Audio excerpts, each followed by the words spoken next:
আসলে আপনার না মনে হয় একটু মিস্টেক হয়েছে। আপনি যে ফিসটা দিয়েছেন সেখানে 500 কম আছে। কি বলছো? তোমার যা মাইনা আমি তো তোমাকে তাই দেখেই দিলাম।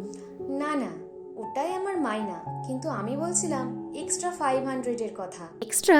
এক্সট্রা কেন দেব? তোমার যেটা মাইনে আমি তো সেটাই দিয়েছি, আবার এক্সট্রা কেন দিতে যাব?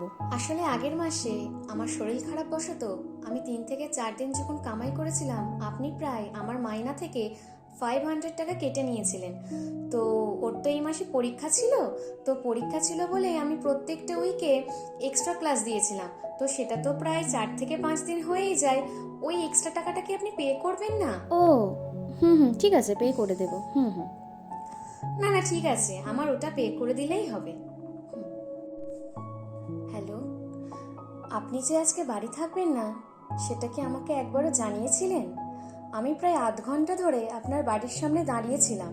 আসলে আর বলো না সিয়া, তোমার দাদা আজ তাড়াতাড়ি বাড়ি এসেই বললে একটু ঘুরতে যাবে, তাই তাড়াহুড়ো করে বেরিয়ে গেছে। তোমার কথা একদম মাথায় ছিল না। না না, সেটা বুঝতেই পারছি, কিন্তু নেক্সট টাইম থেকে যদি আমার পড়ানো ডেটে কোথাও প্ল্যান হয়, সেটা কিন্তু অবশ্যই আমাকে আগেই থেকে জানিয়ে দেবেন। কারণটা কেন বলুন তো?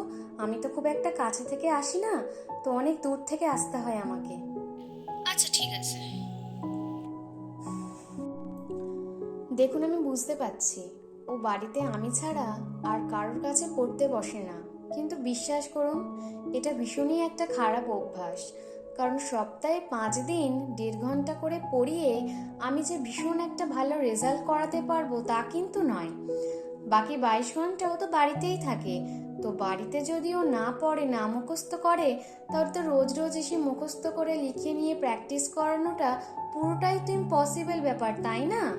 এতে তো আমার 1.5 ঘন্টার সময় এখানেই চলে যায়।